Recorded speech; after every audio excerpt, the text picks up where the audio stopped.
वाले लोग हैं और जानकार लोग हैं तो थोड़ा सा प्रसंग को समझ लीजिए। जब ते राम ब्याह घर आए, अयोध्या कांड की यह पहली चौपाई है प्रसंग के माध्यम से। जब से भगवान श्री राम सीता जी को ब्याह करके अयोध्या में लाए हैं, तब से नित्य प्रतिदिन नए नए प्रकार के बधाव बज रहे हैं। लेकिन एक समय और जहां जहां रामायण में एक बार या एक समय लिखा आया है तो कोई ना कोई कहानी शुरू होती है, और यहां पर भी हो रहा है। एक समय सब सहित समाजा, राजसभा रघुराज विराजा।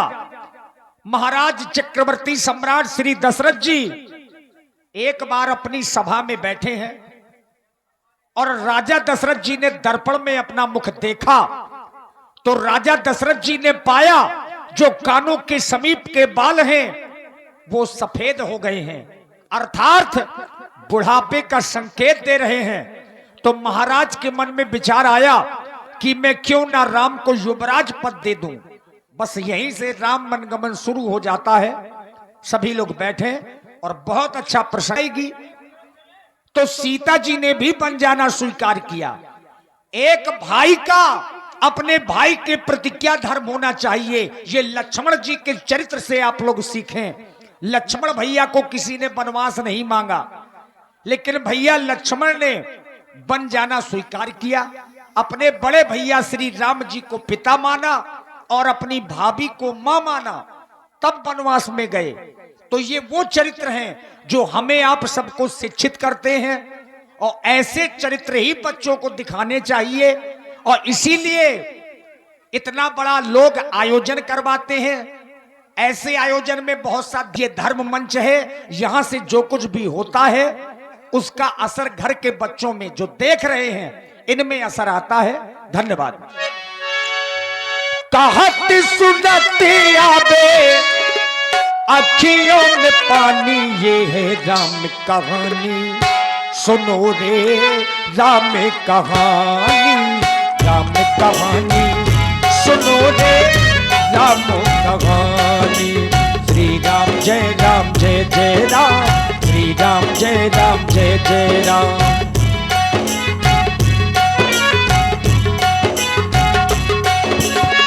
कहती सुनती आवे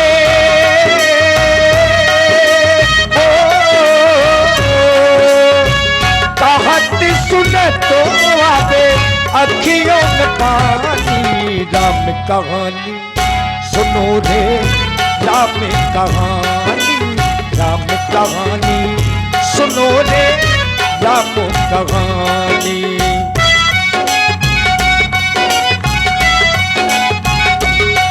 दशरथ के राज दुलारे, कौशल्या किया किक तारे।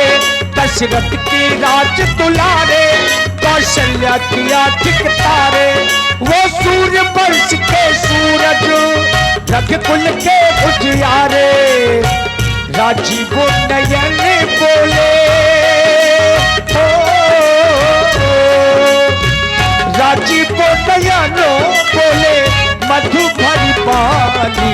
राम कहानी सुनो रे राम कहानी, राम कहानी सुनो रे राम कहानी।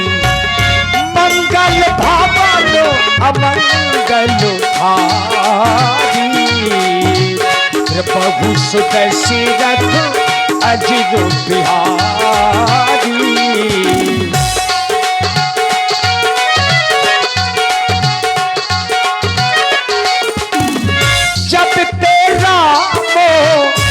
जब से भगवान श्री राम सीता जी को ब्याह करके आए हैं, जब तेरा वो ब्याह घर आए, नित्य नौ मंगल मोद बधाए।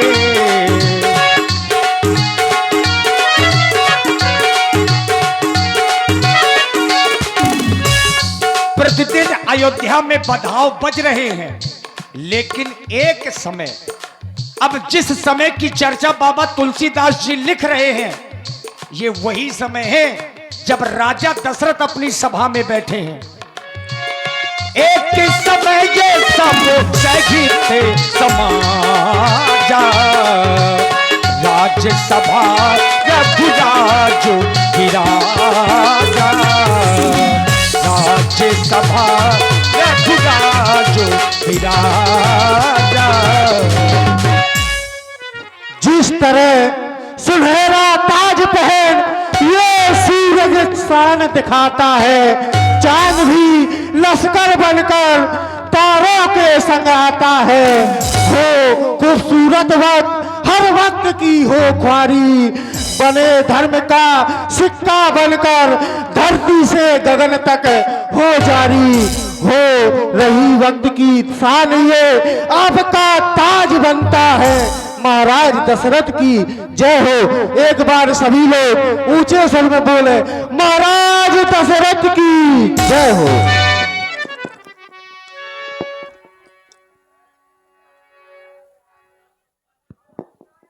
भैया देखिए, थोड़ा बैठ जाइए, अब चूंकि अब नाच अभी नहीं होना हो।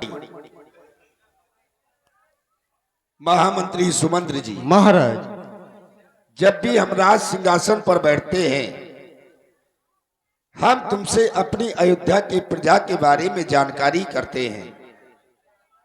ये हमारा ही नहीं, ये आर्यावर्त के समस्त राजाओं का ये धर्म है, ये कर्तव्य है कि अपनी प्रजा के बारे में जानकारी करे। क्यों? क्योंकि जिस राजा के राज्य की प्रजा को अगर कष्ट मिलता है तो मरने के बाद उस राजा को स्वर्ग की प्राप्ति नहीं होती, मरने के बाद उस राजा को नरक की प्राप्ति होती है। ये हम नहीं कहते, ये हमारे शास्त्र कहते हैं। जासुराज प्रिय प्रजा दुखारी, सो नृप अवस नरकटकारी, वो राजा नरक का गामी हो जाया करता है।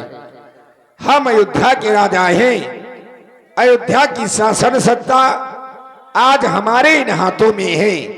जानना चाहते हैं अयोध्या की प्रजा को कोई कष्ट तो नहीं है? गौशाला, धर्मशाला, पाठशाला, मल्लशाला, सभी शालाएं सुचारू रूप से चलवाई जा रही है या नहीं? ब्राह्मणों के द्वारा वेद मंत्र उच्चारण किए जा रहे हैं या नहीं? पुजारियों के द्वारा मंदिरों की समय समय पर पूजा की जाती है या नहीं? हम जानना चाहते हैं, हमें अवगत कराओ, अवगत कराओ।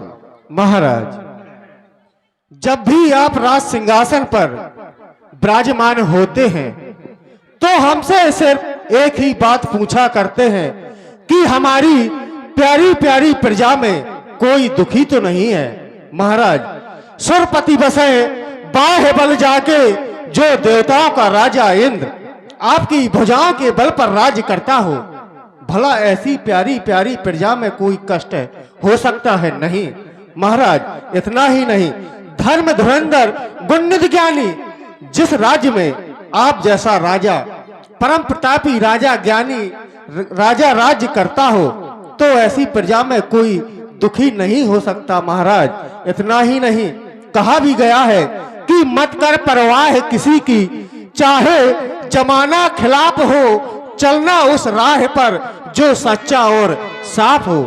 महाराज, आपकी प्रजा में कोई दुखी नहीं है। यज्ञशाला, पाठशाला, गौशाला, सभी शालाएं सुचारू रूप से चलाई जा रही हैं। आपकी प्रजा में कोई दुखी नहीं है। महाराज, तुम्हारी इस बात को सुनकर के मैं सोच लूं कि इसमें बड़ाई मेरी है।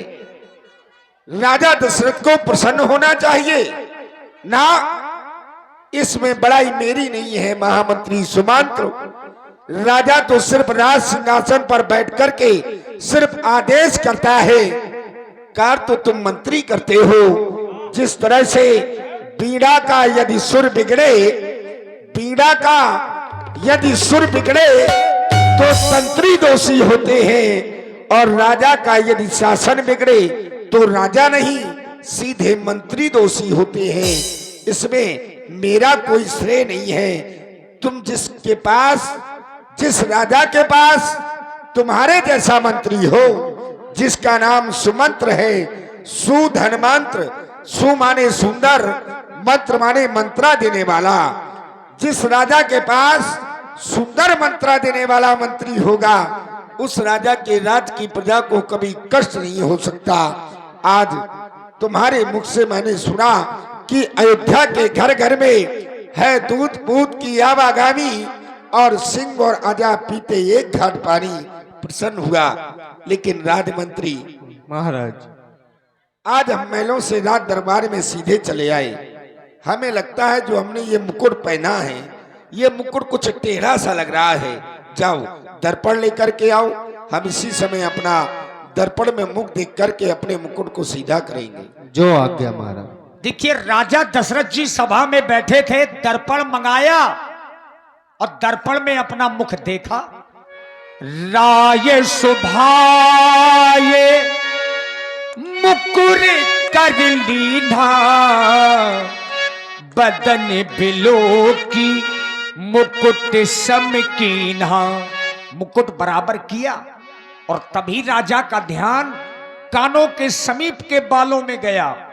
श्रवण समीप भये सित के साथ, मनहु जरठ पनु अस्य उपदेशा। महामंत्री सुमंत महाराज, दर्पण में अपना मुख देख करके मैं अपने ताज को सीधा कर रहा था। अचानक मेरी दृष्टि कानों के समीप के बालों पर पहुंच गई। मैंने क्या देखा? श्रवण समीप भये श्रित के साथ, कानों के समीप के बाल श्वेत हो गए हैं, यानी कि सफेद हो गए हैं।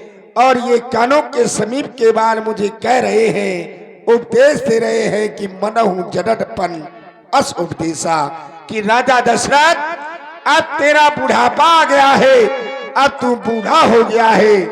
और जब राजा वृद्ध हो जाता है तो अपने पुत्रों को राजपाट देकर के श्रीमन नारायण का भजन करने के लिए वन में चला जाता है। आज का दरबार यहीं पर समाप्त किया जाए, ये मन में अभिलाषा है। गुरु जी के पास जाऊंगा, अभिलाषा सुनाऊंगा, आशीर्वाद लेकर के आऊंगा। जो आज्ञा महाराज। यह विचार और आनी नृपे, सुदिन सुवो सर पाई, प्रेम पुलक तन मुदित मन, गुरु ही सुनायऊ जाई। जब भी समस्या राजा दशरथ के जीवन में आती है तो समाधान अपने गुरु के पास में जाते हैं लेने के लिए। आज महल वाले झोपड़ी वालों के पास जा रहे हैं, माला वालों के पास आज भाला वाले जा रहे हैं। यही गुरु का प्रभाव है। कहा कि भुआले सुनिय मुनि नायक, भय राम सब विधि सब लायक। गुरुदेव भगवान के श्री चरणों में सेवक दशरथ का प्रणाम स्वीकार हो। हृदय में सांत्वना न मिलने के कारण वाचक प्रणाम प्रस्तुत करना चाहता हूं। आप मेरा वाचक प्रणाम स्वीकारें देवता। आपकी वंदना करके आपको अपने हृदय में स्थान देना चाहता हूं। आप मेरे हृदय में पधारें देवता। करूं वंदना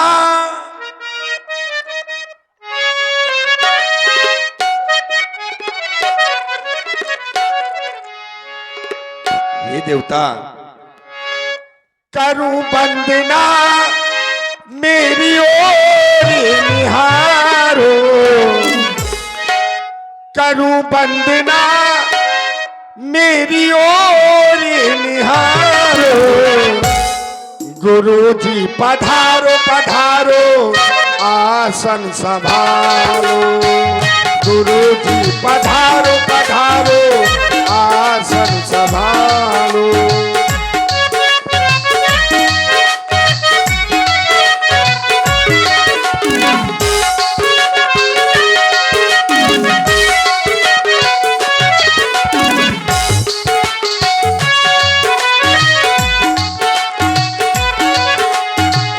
करूं वंदना मेरी ओर निहारो, करूं वंदना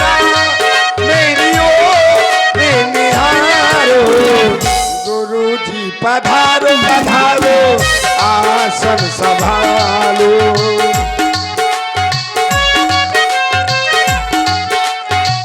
और देवता सूर्य वंशियों पर कृपा है तुम्हारी, आशीर्वाद दे दो जाऊं बलिहारी।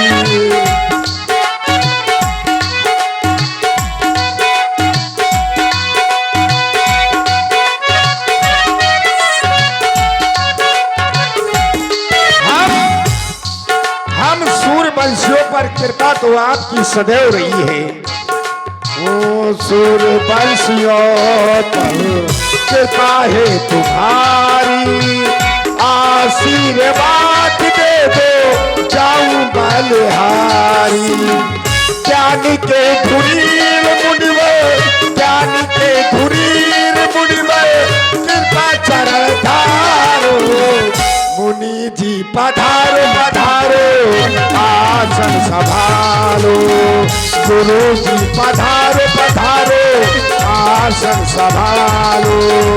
करूं वंदना मेरी ओर निहारो, करूं वंदना मेरी ओर निहारो। गुरु जी पधारो पधारो आसन संभालो। और चरणों की धूलि को माथे से लगाता, आशीर्वाद दे दो जग के विधाता।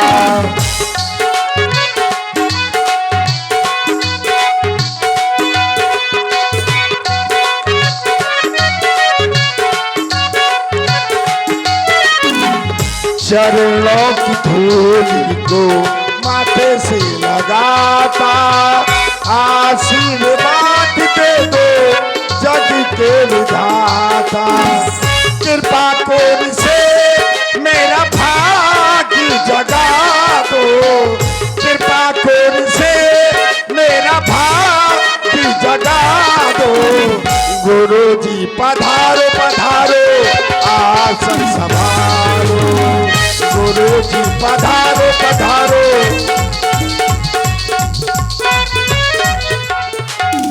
अखंड मंडलाकारं व्याप्तेन चराचरम तत्पदम दस्तम तस्मै श्री गुरुवे नमः। मेरा प्रणाम स्वीकारें देवता। राजेंद्र, तुमने हमें प्रणाम किया है। प्रणाम करने वाले व्यक्तित्व को प्रलंब के द्वारा व्यवहारिक जगत में 4 वस्तुओं की प्राप्त हुआ करती है। अभिवादनशीलस्य नित्यं वृद्धोऽपि सेवना तेन चत्वारि वर्धन्ते आयुर्विद्या यशो बलम। आयु, विद्या, यश और बल। मैं जब आयु पर आपकी चिंतन करता हूं कि हो सकता है आयु में न्यूनता हो तो मैं दीर्घायु का आशीर्वाद दे दूं, लेकिन देखता हूं कि तुम्हारी आयु 1-2 हजार वर्ष नहीं, ये 60,000 वर्ष पूर्ण होने जा रही है। आयु में न्यूनता नहीं है। विद्या, विद्या पर जब चिंतन करता हूं तो पाता हूं कि आप तो धर्म धुरंधर गुणनित ज्ञानी, इसमें भी कोई न्यूनता नहीं, ज्ञान के भंडार है। यश, जब मैं इस पर चिंतन करता हूं तो पाता हूं ये संसार के प्राणियों की बात दूर, स्वयं देवकोट में आने वाले विधि हरिहर दिस पति दिस राथा, ये वर्ण ही सब दशरथ गुण गाथा, ये सभी आपके गुणों का वर्णन किया करते हैं। बल पर जब चिंतन करता हूं तो पाता हूं सुरपति बसही बाह बल जाके, ये संसार के राजाओं की बात दूर, वो जो देवताओं का राजा है वो भी तुम्हारे बल के अधीन होकर के स्वच्छंद इंद्रासन का सुख भोगा करता है, तो बल की भी न्यूनता नहीं। और तुमने हमें प्रणाम किया है, हमारा कर्तव्य बनता है कि हमें आशीर्वाद देना चाहिए। पात्र पहले से ही भरा हुआ है, पात्र रिक्त नहीं है, उसमें यदि और भी जल डाला जाएगा तो उस जल का कोई महत्व नहीं होगा। इसलिए आशीर्वाद देना कर्तव्य है, लेकिन अब हम तुम्हें आशीर्वाद नहीं देंगे। आशीर्वाद देंगे अब तुम्हारी प्रजा के लिए, तुम्हारे राष्ट्र के लिए। और राजेंद्र, परवाह नहीं मिले जग के वैभव, जीवन का सुख सारा रहे, कभी राम न चाहिए इन विभूतियों को, भूषित नृप तव द्वारा रहे, अरमान यही निज पूर्वजों का, उज्जवल वंश सितारा रहे, हम रहे या न रहे जग में, क्योंकि इसका नाम है जग। जा से जन्म और ग से गमन, जो आया है उसको एक न एक दिन जाना पड़ेगा। तो निश्चित है कि हम रहे या न रहे जग में, पर आशीर्वाद है ये हमारा कि ये राष्ट्र स्वतंत्र तुम्हारा रहे, ये राष्ट्र स्वतंत्र तुम्हारा रहे, कल्याण हो, महामंगल हो। गुरु सदन में आने का कोई विशेष है तो स्पष्ट करें। हे देवता, आप करें कि राजा दशरथ हमारे समीप में आए हो तो आने का कारण बतलाओ। क्यों नहीं देवता, मन में एक अभिलाषा लेकर के आपके समीप में आया हूं। अगर आपका आदेश हो तो अपने मन की अभिलाषा आपके श्री चरणों में प्रस्तुत करना चाहता हूं। अब अभिलाष एक मन मोरे, पूजिए नाथ अनुग्रह तोरे। और वो ऐसी अभिलाषा है कि सिर्फ आपके द्वारा ही वो अभिलाषा पूर्ण होनी है देवता। आप अगर आदेश दें तो अभिलाषा को मैं आपके चरणों में प्रस्तुत करूं देवता।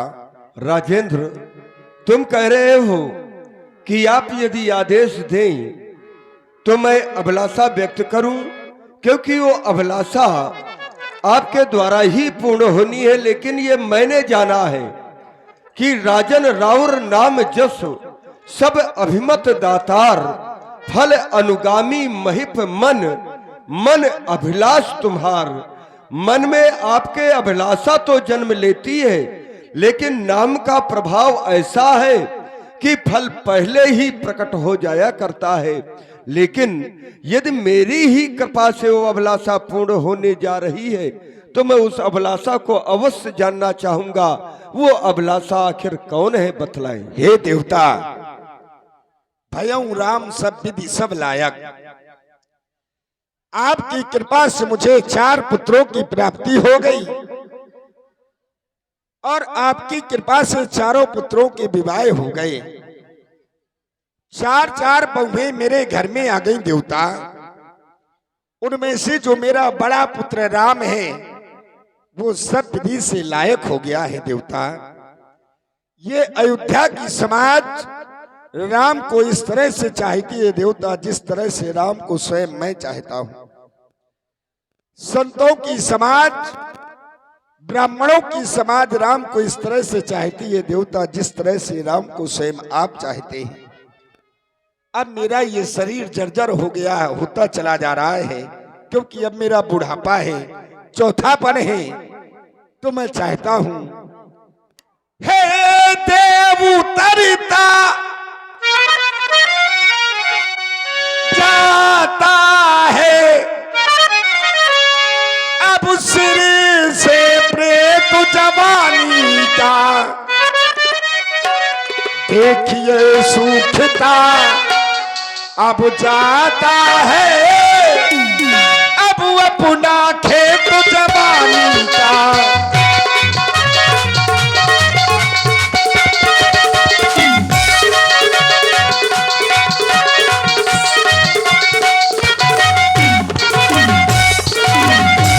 वो वृद्धावस्था अब वादी है, वो तरुण अवस्था रानी है। मेरे सोने ही अब सोने में हो रही चांद अब चांदी है।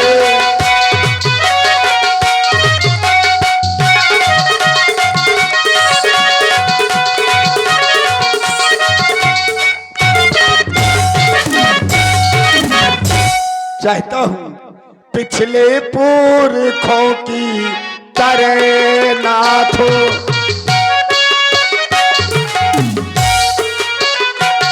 पिछले पुरखों की करे नाथ, अब मुझे तपोवन जाने दो।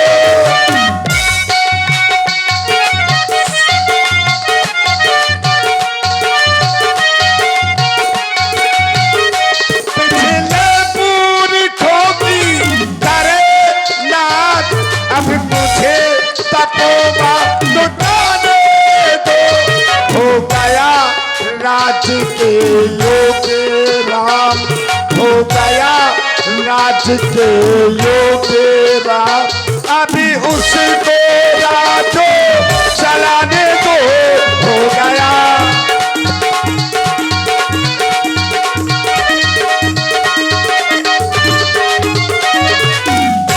नाथ राम करिए जो विराजू।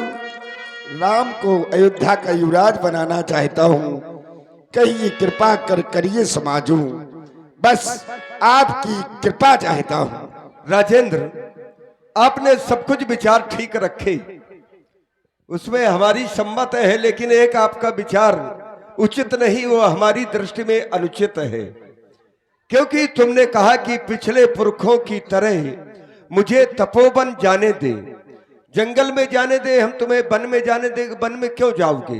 क्योंकि राजाओं में एक नीति हुआ करती है कि चौथे पन जाई नृप कानन। जब बुढ़ापा आ जाता है तो वो चौथे पन में वो राजा वानप्रस्थ आश्रम को ग्रहण करते हुए वन में नारायण की प्राप्ति के लिए, परमात्मा की प्राप्ति के लिए तपस्या किया करते हैं। लेकिन तुम्हारे लिए तो केवल यही होगा कहना कि कस्तूरी कुंडल बसे और मृग ढूंढे बनमाही। जिसको तुम वन में खोजने जाओगे वो तुम्हारे घर में है। सुन नृप जासु विमुख पछताही, जासु भजन बिन जरन न जाही। जिसके भजन के बिना प्राणी मात्र को शांति नहीं मिलती है। भयउ तुम्हार तनय सोई स्वामी, और राम पुनीत प्रेम अनुगामी। प्रेम का अनुगमन करने वाला वही तो पुत्र बनकर के तुमने इतनी पूर्व जन्म में तपस्या की है कि वही पुत्र बनकर के तुम्हारे घर में आया है। इसलिए अब वन में न जाओ, केवल घर में रह करके ही भजन करो। दूसरा आपने कहा कि राम को मैं युवराज पद देना चाहता हूं। ये बहुत अति सुंदर विचार है। उत्तम ही नहीं, अति उत्तम, अति उत्तम ही नहीं, ये सर्वोत्तम विचार है। इसलिए इस कार्य में अब विलंब नहीं होना चाहिए। बेग विलंब न करिए नप, और साजिए सबुई समाज। वही दिन सुंदर दिन होगा, सुदिन सुमंगल तब ही जब कब जब राम हो ही जुबराज। हमारी ओर से तुम्हें सम्मत मिल चुकी है। अब जाकर के प्रजा वर्ग से भी इस कार्य में सम्मत प्राप्त कर लो, तुम्हारा कल्याण हो। मेरा प्रणाम स्वीकारें देव। महामंगल हो। मुदित महीपति मंदिर आए, सेवक सचिव सुमंत्र बुलाए।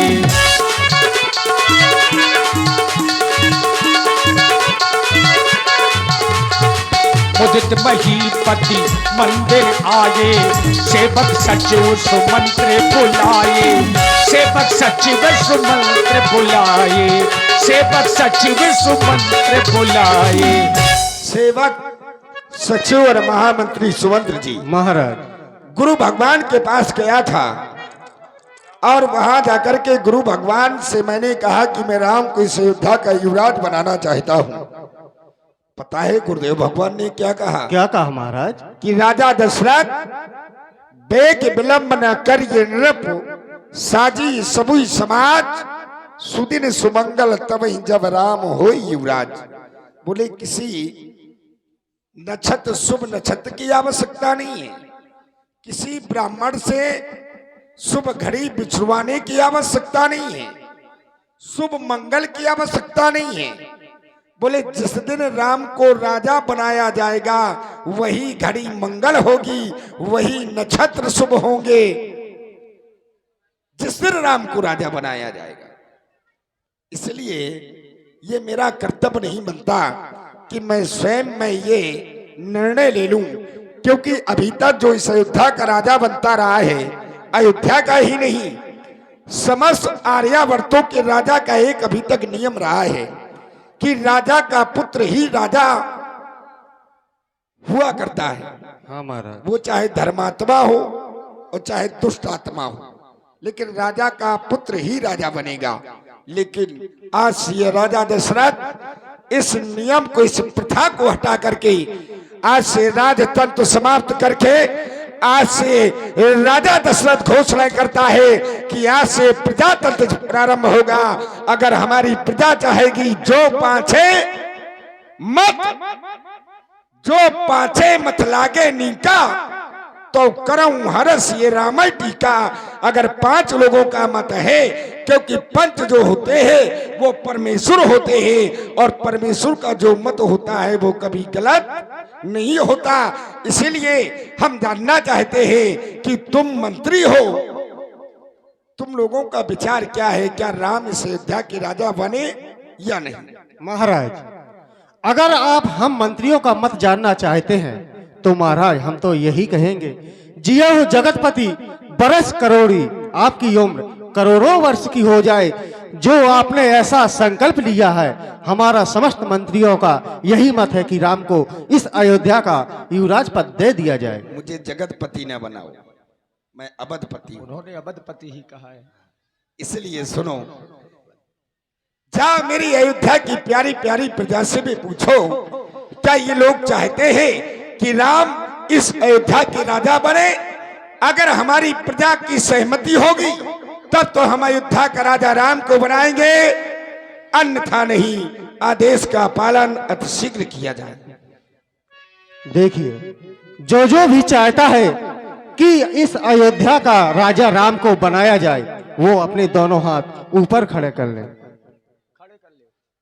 भैया आप नहीं चाहते हो? और बजाइए जोरदार तालियां, बोलिए प्रभु श्री रामचंद्र की। महाराज, समस्त प्रवासियों का भी यही मत है कि राम को अयोध्या का राजा बनाया मैं जाए। जानता था हमारी अयोध्या की प्रजा राम से बहुत स्नेह करती है। तुम ऐसा करो, क्या महाराज? गुरु सदन चले जाओ, गुरु जी के पास जाकर के उनके श्री चरणों में मेरा एक निवेदन कहना। कौन सा महाराज? कि महाराज दशरथ ने कहा है कि रात तिलक में कौन कौन सी सामग्रियां लगनी है, सो एक तालिका में अंकित करवा करके ले आना। चरणों में एक निवेदन कर देना। कौन सा? कि राम के भवन को चले जाए, और क्योंकि राम अभी छोटा है, राजा के क्या नियम और संयम होते हैं राम को मालूम नहीं है, तो जाकर के राम को नियम और संयम की शिक्षा प्रदान करें। जो आज्ञा महाराज। राम जी को राजा बनाना है कि युवराज पद देना है? युवराज। हाँ, चले गुरुदेव जी आने के पास। वाले समय का राजा। हर्ष मुनि से कहूं मृदुबानी, हर्ष मुनि से कहूं मृदुबानी, अनहु सकल सुती रथ पानी। गुरुदेव भगवान के चरणों में सुमंत का प्रणाम स्वीकार हो। महामंगल हो राजमंत्री सुमंत्र जी, कहे आने का कोई कारण? गुरुदेव, मुझे महाराज दशरथ जी ने भेजा है, कहा है कि राज्याभिषेक में जो वस्तुएं लगती हैं उनको एक अंक तालिका में अंकित कर दे, ताकि वो वस्तुएं मंगवा ली जाएं। क्यों नहीं, सर्वप्रथम आनव सकल सुतीरथ पानी, सभी तीर्थों का जल एकत्रित करना है, और उसके बाद औषध मूल फूल फल पाना। अनेक प्रकार की मांगलिक औषधियां, फूल फल पान, चामर चरम बसन बहुभांति, अनेक प्रकार के ऊनी और रेशमी वस्त्र, मृग चर्म, चमर और फलों के सहित आम सुपारी केले के वृक्षों को अयोध्या की प्रत्येक गलियों में रोपण करना है। बाजार को पूर्ण रूप से सजाना है। ध्वज पताक तोरण कलश सजेहु तुरग रथ नाग। और कुछ कहा महाराज? हाँ गुरुदेव। क्या कहा? महाराज ने एक निवेदन भेजा है, कौन कहा सा? है कि आप राम के सदन की ओर चले जाएं। राजा बनने के जो नियम और संयम होते हैं वो आप राम को बतला दें। हमारे आने की शुभ सूचना और राम जी को कनक भवन में पहुंचा दो। हम अतिशीघ्र ही राम जी के कनक भवन में प्रस्थान कर रहे हैं। जो आज्ञा गुरुदेव। और आप